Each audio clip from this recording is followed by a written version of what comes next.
Have you ever walked into a room, maybe it was a hotel suite or a new apartment, and you immediately felt a disturbance in the force? Like, you couldn't put your finger on it, but your lizard brain just screamed, nope. Yes. Like, unsafe, I do not like this. And conversely, have you ever walked into a space that felt as cozy and right as a hobbit hole in the Shire? Oh, absolutely.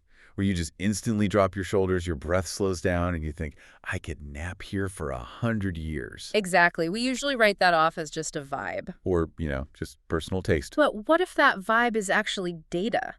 What if that feeling is the result of thousands of years of observational science regarding wind, water, and human survival? Which brings us to the topic of today's deep dive. We are unpacking one of the most misunderstood concepts in design and culture, Feng Shui. And we really aren't just talking about moving your couch to attract wealth or hanging crystals to fix your love life. Right, no. We are looking at this through a lens of rigorous academic scrutiny today. We've got a stack of papers here. Headlined by a major systematic review titled Empirical and Quantitative Studies of Feng Shui. Published in the journal Helion in 2023 by researchers Qizong Han and Jin Kai Lin. And this is a big deal because this isn't just some opinion piece. This is the first study to use the PRISMA method to look at the quantitative data on this subject. So for the uninitiated, and for me, can you explain why PRISMA matters here? Yeah, it's a huge distinction. PRISMA stands for Preferred Reporting Items for Systematic Reviews and Meta-Analyses. Okay, that is a mouthful. It is, but think of it like a really intense water filtration system for science. You start with this massive river of articles. Thousands of papers mention Feng Shui. But I'm guessing most of them are opinion or history. Exactly, or philosophy. The PRISMA method forces the researchers to filter out all that silt and mud until they are left with only the nuggets of hard quantitative data. So they filtered out the fluff to answer our mission for today. Is Feng Shui magic? Is it superstition? Or is it, as the researchers suggest, a quasi-science that we've been ignoring at our own peril? It is a fascinating question.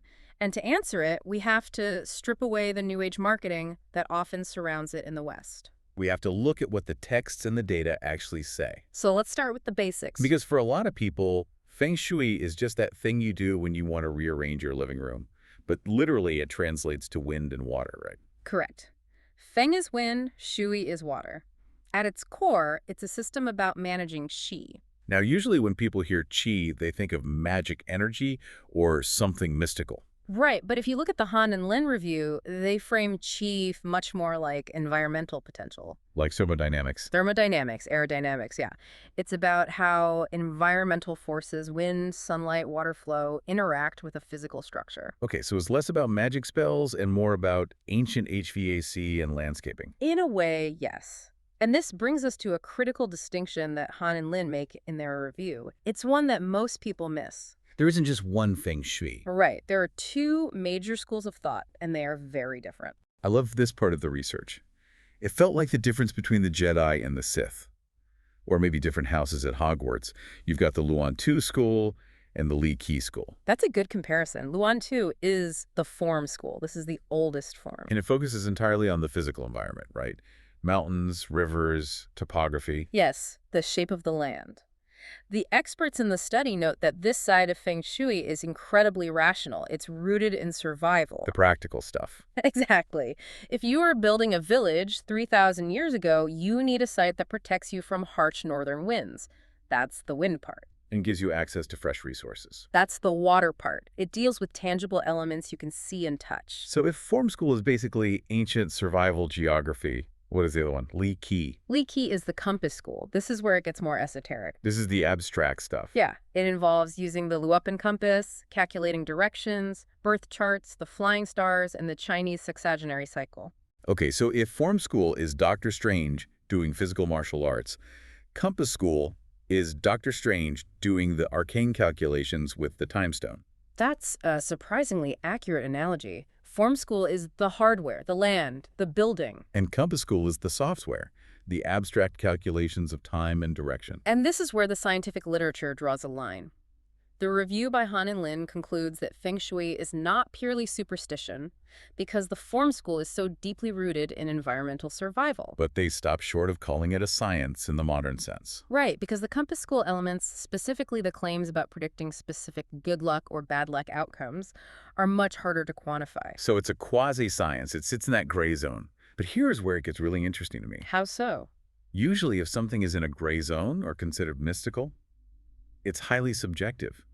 If I ask one psychic about my future, I get one answer. I ask another, I get a totally different answer. Is Feng Shui like that? That is the common assumption, that it's all interpretive jazz. But there was another study by Keat-Som Han, also published in 2023 in Helion, that specifically tested this. This is the consistency study. Yes. Titled, An Empirical Study of Consistency in the Judgments of Feng Shui Scholars and Practitioners Regarding Taboos for a Residential Space. Taboos for residential space. That sounds like a reality TV show. It does. But the setup was surprisingly rigorous. They basically tried to catch the experts making things up. They wanted to know if the magic system was consistent. Essentially, yes. They surveyed a mix of academic Feng Shui scholars and actual practitioners, people doing this for a living. And there's 67 of them in the first round, right? Correct. And they presented them with 108 specific residential taboos. Everything from don't put the toilet here to don't let the road point there. And they did this in 2 rounds to make sure people didn't change their minds. Yes, 6 months apart. 32 experts completed the second round, and the results were staggering. They measured something called internal consistency reliability. Using Cronbach's alpha. Right. In statistics, we use Cronbach's alpha to measure agreement. Okay, for those of us who haven't taken a stats class since high school, break that down. What exactly is a good score? Imagine an orchestra. If everyone is playing from the same sheet music and they are all in tune, the sound is consistent, that's a high Cronbach's alpha. And if they aren't? If everyone is just improvising and playing whatever they feel like, it's a mess. That's a low alpha. The scale goes from 0 to 1. In social science, anything over 0.7 is considered good. Over 0.9 is excellent. And what did the Feng Shui masters get? They scored greater than 0.9. That blows my mind. Yeah. That implies that whether you ask a scholar with a PhD or a guy consulting on construction sites, they are all playing the exact same sheet music. Exactly. It suggests it's not just someone saying, I feel like this is bad energy. It's a rigid, codified system. It's closer to a building code than a horoscope. And didn't the researchers try to trick them with pictures? They did. In the second round, they added illustrations to the survey to see if visual cues would change the experts' opinions. Did it? Barely made a dent. The rules were so internalized that the visuals just confirmed what they already knew from the text. The code is the code. So the system is incredibly consistent. But what exactly are these rules? Because taboo implies something forbidden or dangerous. It does. In Feng Shui, these are often referred to as sources of Shaki or malignant energy. The study lists 108 of them, and some sound straight out of a horror movie. When you look at them, you start to see why they trigger that disturbance in the force feeling you mentioned earlier. Let's talk about Jiandao Sha. That translates to scissors malignance. Right. This refers to a house located at a Y junction of roads, or where roads cut toward the house at sharp angles. Yikes. Just visually, that sounds aggressive. It feels aggressive. Imagine 2 roads converging like the blades of a pair of scissors, and your house is right where the screw would be. In modern urban planning, we'd probably call that a bad intersection. We might call it high traffic stress or visual intrusion, but Feng Shui frames it as a literal attack. And then there is Cheng, which means clashing. Yes, this creates Y Sha, or external malignance. This happens when a building is facing an obtrusive element directly, like a telephone pole right in front of the main door. Or the sharp roof ridge of a neighbor's house pointing like an arrow at your window. I've actually seen that. I've walked past houses with a telephone pole smack in front of the door and thought, man, that would be annoying. But Feng Shui says it's not just annoying, it's malignant. It's considered an attack on the home's stability. And then you have the interior taboos.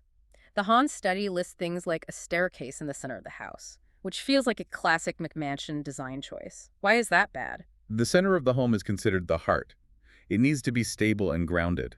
A staircase is a conduit for movement, for rushing up and down, and for airflow. So it's disruptive. Putting a staircase in the heart is like putting a hole in the chest cavity.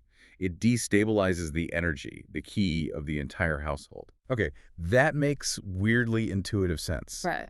It destroys the calm. What about the beam above the bed? Everyone knows this one, but I don't know why it's bad. This is a classic no-sha, or internal taboo.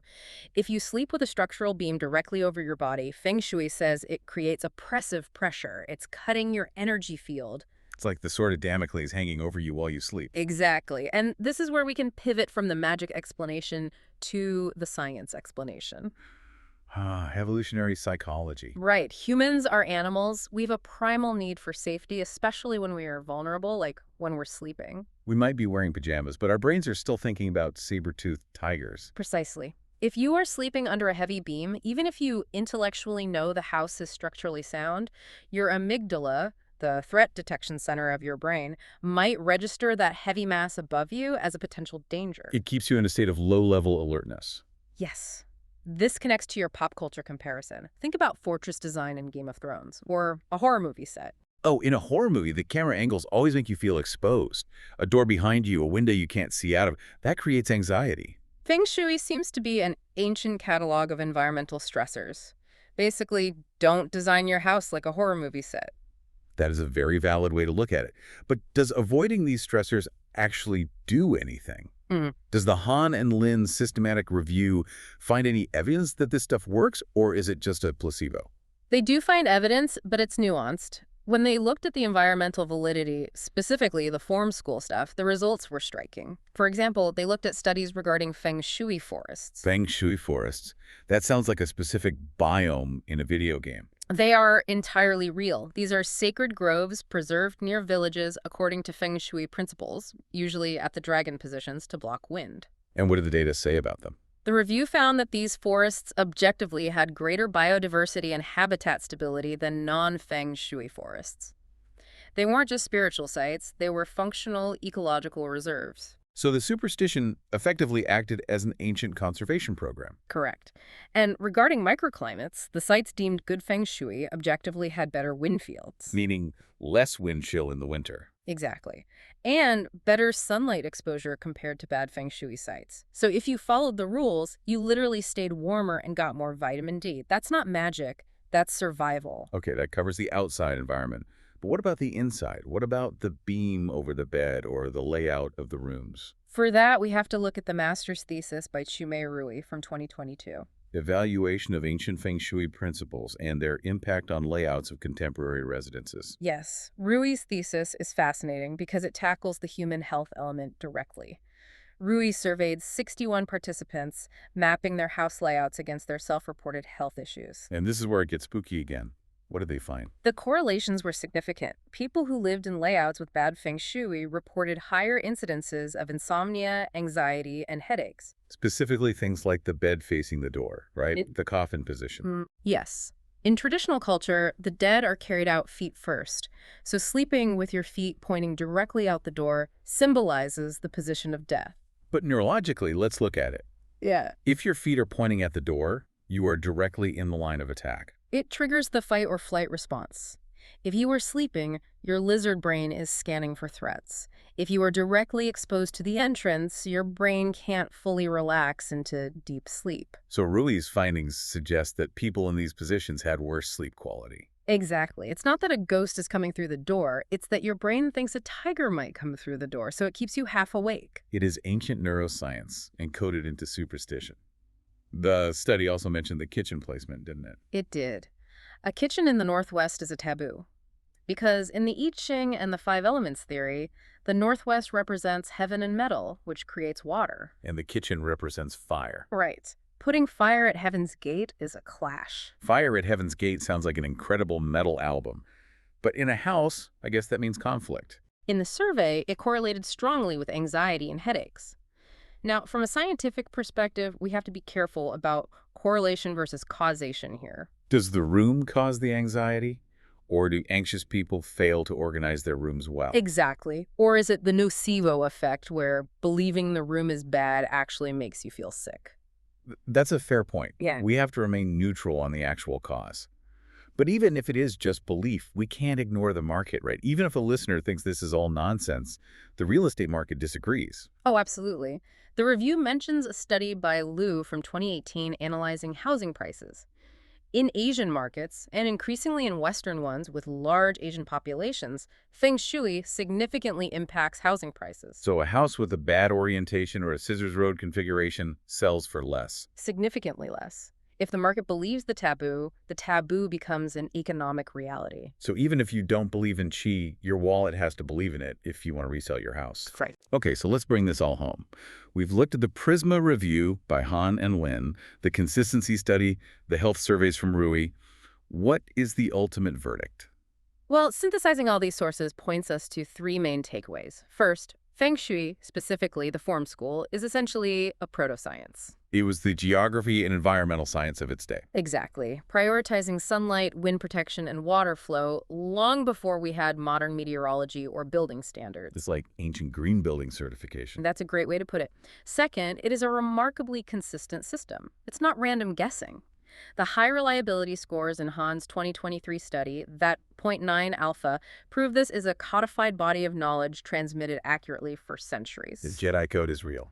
It is indeed. And third, it impacts well-being. Whether you believe it's because of mystical qi or simply environmental psychology, living in a space designed for safety and comfort correlates with better sleep and lower anxiety. Avoiding those shock-key triggers really matters. I really like the idea of viewing it as ancient big data. Ancient big data. Yeah.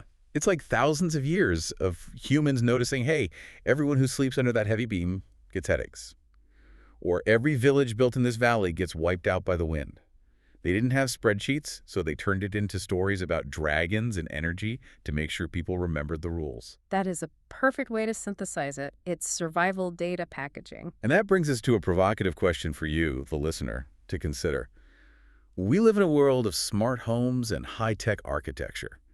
But our biology hasn't changed much in 10,000 years. We are still cavemen in fancy suits. We really are. So here's the thought to mull over. If a superstition leads you to design a home that lowers your blood pressure, improves your sleep, and makes you feel safer, does it matter why it works? Does the mechanism matter more than the outcome? It's a fantastic question. Maybe we should all be checking our bed positions tonight. I know I'm going to go home and stare suspiciously at my ceiling fan. Just don't let it become a source of anxiety. Too late. Thank you so much for guiding us through this deep dive into the architecture of energy. My pleasure. And to everyone listening, may your key be smooth and your wind be blocked. Catch you on the next deep dive.